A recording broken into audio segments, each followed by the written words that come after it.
Որոնք են այն առաջնահերթ քայլերը, որ սննդամթերք արտադրողը պետք է անի եւ մշուկա մոտ գործելու համար։ Ցանկացած արտադրող, որը տարիներ շարունակ սովոր է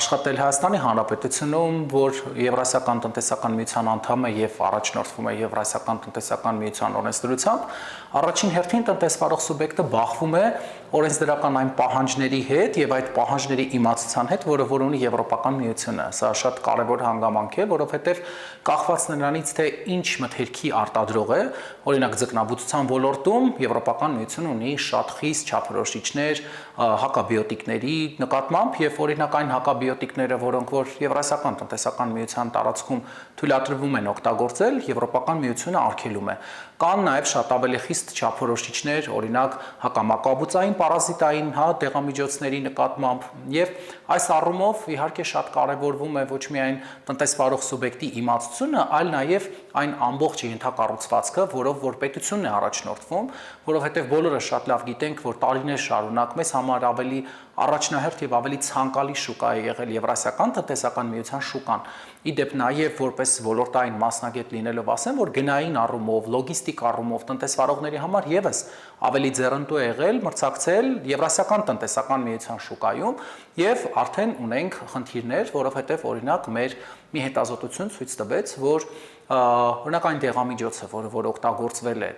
մեր տնտեսվարող սուբյեկտների կողմից, օրինակ մալախիտ կանաչը, որը որ արգելված է Եվրոպական միությունում, կոնկրետ մի քանի տարի առաջ փոխարինող որևէ դեղամիջոց գրանցված անասնաբուժական մեր երկրում չկար։ Այսինքն տնտեսվարողը որքան էլ ցանկություն ունենար, արտադրել Եվրոպական միության պահանջներին համապատասխան, բախվելու էր բազմաթիվ խնդիրների։ Նմանատիպ բազմաթիվ խնդիրներ կան թունաքիմիկատների բնագավառում, որովհետև օրինակ Հայաստանում մրգի բանջարեղենի արտադրողները սովոր են ավելի արտադրությունը կազմակերպել Եվրասիական տնտեսական միության չափորոշիչներով, որտեղ օրինակ թույլատրվում է օգտագործել քլորպիրիֆոս տեսակի թունաքիմիկատը, բայց որը որ վաղուց եւ խստագույնս արգելվում է Եվրոպական միությունում։ Իսկ որոնք են այն հիմնական ստանդարտները, որոնց պատշաճ ներդրումը կենսական է հայաստանյան արտադրողի համար եւ մշուկա մոտ գործելու համար։ Տեսեք, այստեղ իհարկե շատ կարևոր հարց է, բայց հստակ պիտի տարանջատում մտցնենք բուսական ծագում ունեցող մթերքների եւ կենդանական ծագում ունեցող մթերքների արտադրության կանոնների հետ կապված, որովհետեւ եթե օրինակ բուսաբուծական արտադրանքում, մրգի եւ բանջարեղենի արտադրանքում շատ կարևոր է օրինակ պատշաճ գյուղատնտեսական գործելակերպի ներդրումը առաջնային արտադրությունում, որով կարևորվում է թունաքիմիկատները, տարածքի աղտոտվածության գնահատումը, ապա օրինակ կենդանական ծագում ունեցող մթերքների արտադրության բնագավառում շատ ավելի կարևոր է պատշաճ անասնաբուժական գործելակերպի կանոնների պահպանումը։ Եվ այս առումով իհարկե նաև մեր մասնագիտական բացերը, որովհետև ցավոք սրտի երկար տարիներ ագրոնոմի մասնագիտությունը, անասնաբուժի մասնագիտությունը լինելով թերագնահատված մասնագիտությունների եւ ցածր վարձատրվող մասնագիտությունների ցանկում, ցավոք սրտի մենք այսօր ունենք եվրոպական պահանջներին տիրապետող շատ փոքրաթիվ թվով մասնագետներ, այսինքն նորից պետք է կրկնվեմ, որ միայն տնտեսվարողի ցանկությունով Եվրոպական միության եւ ընդհանրապես շուկաների դիվերսիֆիկացման խնդիրը չի լուծվում, այլ պետք է ռազմավարական ծրագիր եւ ռազմավարական ծրագիրը պիտի ունենա բազմաթիվ բաղադրիչներ, որոնք անշուշտ պիտի ունենան ընթացիկ, պլանավորման խնդիրներ, բայց օրինակ նույն մասնագետների պահանջը հեռանկարային պլանավորման խնդիր է, որտեղ դուք 1 տարում չեք կարող բավարար թվով ունենալ այն անաստաբուժներից, որոնք տիրապետում են Եվրոպական միության բոլոր կանոններին։ Իսկ Եվրոպական սննդամթերքի անվտանգության մարմնի կողմից սահմանված թունաքիմիկատների, մնացորդների, առավելագույն քանակների եւ ծանր մետաղների չափանիշներին որքանով է այսօր համապատասխանում հայկական արտադրանքը։ Երկու նորություն ունեմ ձեզ համար, մեկը լավ, մյուսը վատ։ Դուք պետք է ասեք, որից սկսեմ, որովհետև ծանր մետաղների աղտոտման խնդիրները շատ ավելի բարդ է եւ լուծումը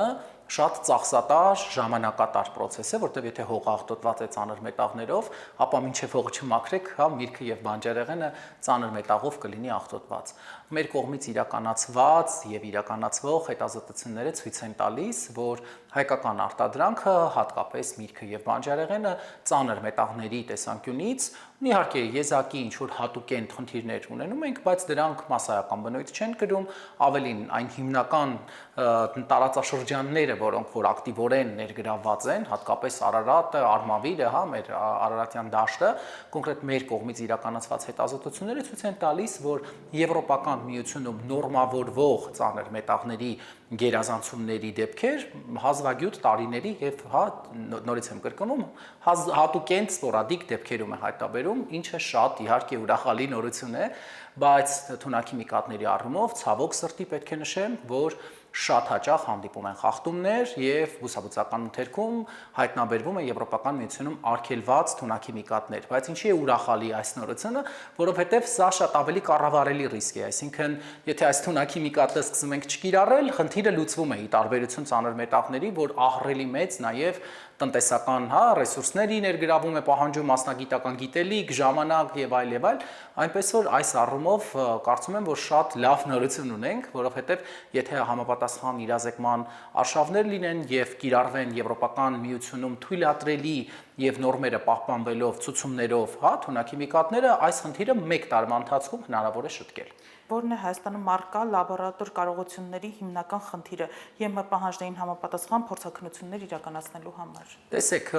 մենք իհարկե վերջին տարիներին բավականին մեծ դրական պրոգրես ունենք, առաջընթաց ունենք այս բնագավառում, որովհետև մեր փոքրիկ հանրապետությունում կան միջազգային հավատարմագրված լաբորատորիաներ, ինչու եմ դա ասում, որովհետև տարիներ առաջ, երբ ես ինքս էի գործադիրում համակարգում Եվրամիության հետ կապված աշխատանքները,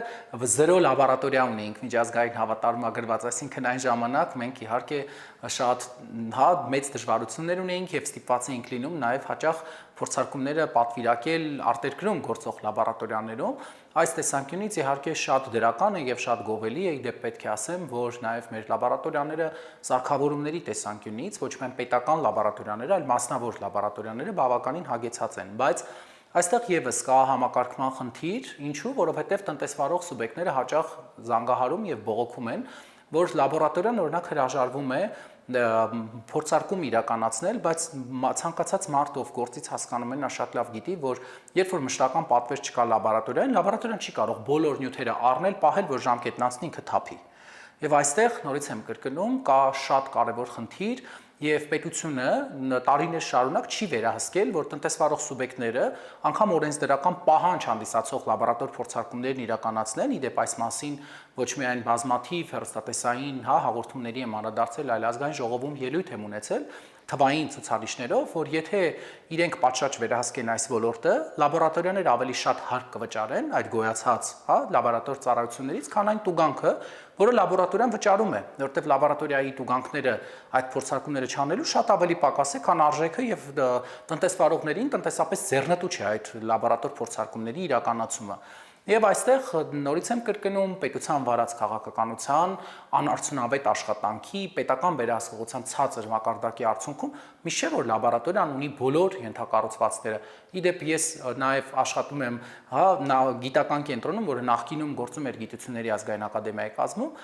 ներկայումս նախարարության կազմում, եւ այս առումով եւս շատ կարեւոր է, որ մենք հրաժարվեցինք հավատարմագրումից այն պարզ պատճառով, որ ի տարբերություն մասնավոր լաբորատորիայի, որ ավելի ազատ եւ ճկուն է իր ռեսուրսների տնօրինման արդյունքում, պետական մարմինները գիտեք առաջնորդվում են պետական գնումների օրենքով եւ բնականաբար այստեղ եւս առաջացավ մրցունակության խնդիր, որովհետեւ տնտեսվարող սուբյեկտը չի կարող սпасել, որ դու դրամաշնորհը, հա, կամ իրականացնում ես, սпасի, մինչեւ դու այդ գնման ամբողջ ընթացակարգը կանես, կստորագրես, կհայտարարես, հետո պայմանագիր կկապես, մինչև մատակարարում կանեք 3 ամիս հետո նոր փորձարկում կանես։ Այսինքն այստեղ եւս կա պետական քաղաքականության եւ իհարկե պետության օժանդակման եւ ռազմավարական քայլեր իրականացնելու անհրաժեշտությունը, որը տարիներ շարունակ ցավոք սրտի չի իրականացվել։ Իսկ լաբորատորիաների տված այդ փորձաքննության արդյունքները կամ սերտիֆիկատները արդյոք ճանաչվում են ԵՄ-ի կողմից, թե արտադրողները ստիպված են լրացուցիչ փորձաքննություն անցնել նաեւ արտերկրում։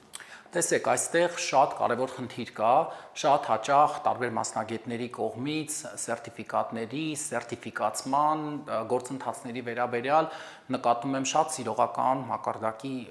ելույթներ, վերլուծություններ, հատկապես վերջերս մասնագետներից մեկը համապատասխանության գնահատման ընթացակարգի մասին էր խոսում ագրոպարենային ապրանքների։ Ես ձեր տեսախցիկների առջև հայտարարում եմ, որ Եվրոպական միությունը ագրոպարենային ապրանքների համար համապատասխանության գնահատման գործընթաց որպես այդպեսին չունի։ Այն, որը գործում է Եվրասիական տնտեսական միությունում, որ գնանք ապրանքը սերտիֆիկացնենք եւ արտահանենք, այդ մեխանիզմը Եվրոպական միությունում չի գործում։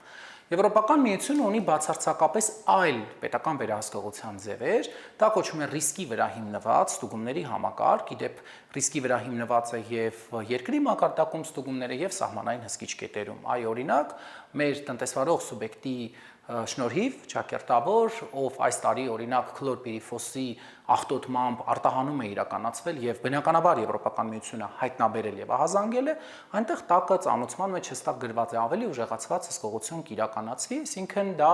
փաստ է, որ Հայաստանում արգելված թունաքիմիկատի կիրառություն կա, իսկ այնտեղ մասնագետներ են աշխատում եւ գիտեն, եթե երկրում շրջանառվում է թունաքիմիկատ, որը Եվրոպական միությունում արգելված է, ապա հավանականությունը, որ ոչ միայն մեկ տնտեսվարող սուբյեկտ կօգտագործել, այլ հատկապես որ Եվրոպական միությունում շատ լավ գիտեն, որ ֆոսֆոր օրգանական խմբի թունաքիմիկատները, հատկապես քլորպիրիֆոսը շատ մատչելի է եւ արդյունավետ, այսինքն ինքը արգելված է իր բացասական ազդեցություններով պայմանավորված, ոչ թե որովհետեւ արդյունավետ չի, եւ եթե երկիրը թույլ է տալիս, ապա տնտեսվարողին տնտեսապես շատ ձեռնտու է, որ օգտագործի այդ թունաքիմիկատը։ Եվ հենց սա է մեխանիզմը, որ մենք պետք է հասկանանք, այո, լաբորատոր փորձաքննության պատկերը կարող է եւ այդ անգամ սերտիֆիկատով կարող է արտահանվել, բայց միևնույնն է այնտեղ սահմանին պիտի անցնի համապատասխան փորձաքննություն։ Հետևապես տնտեսվարող սուբյեկտներին բնականաբար խորհուրդ եմ տալիս առավելագույն զգոնություն ցուցաբերել եւ կոնկրետ տարիներ շարունակ այն երկրներ, որոնք որ արտահանել են, որտեղ ավելի մեղմ պետական վերահսկողության համակարգ է եղել, պիտի ասեմ, որ Եվրոպական միությունում բավականին խիստ պետական վերահսկողության համակարգ է եւ շատ ավելի զգոն է պետք կանոնների պահպանման եւ արտահանման ընթացակարգերի պահպանման տեսանկյունից։ Եվրամիությունը մեծ ուշադրություն է դարձնում դաշտից մինչև սեղան համակարգին, ինչ բացեր ունեն հայաստանյան փոքր եւ միջին բիզնեսի արտադրողները այս համակարգը ներդնելիս։ Հայաստանը այս համակարգի առումով թանգարան է բաց երկնքի տակ, թե ինչպես պիտի չլինի երկիրը, որովհետև խայտարակ պատկեր ունենք դաշտից մինչև պատարակախ սկզբունքի եւ հետագծելիության սկզբունքի կիրառման տեսանկյունից, եւ դուք կարող եք ցանկացած օր, որ եւ որպես սպառող եւ տեսախցիկով համոզվել ցանկացած սուպերմարկետում կամ խանութում։ Կարող եք գնալ ցանկացած բուսական ծագում ունեցող մթերքի, չգիտեմ, կարտոֆիլ, լոլիկ, եկեք գնանք, չգիտեմ, սուպերմարկետ եւ կտեսնեք, որ սուպերմարկետներից որևէ մեկում չկա համապատասխանության վկայական,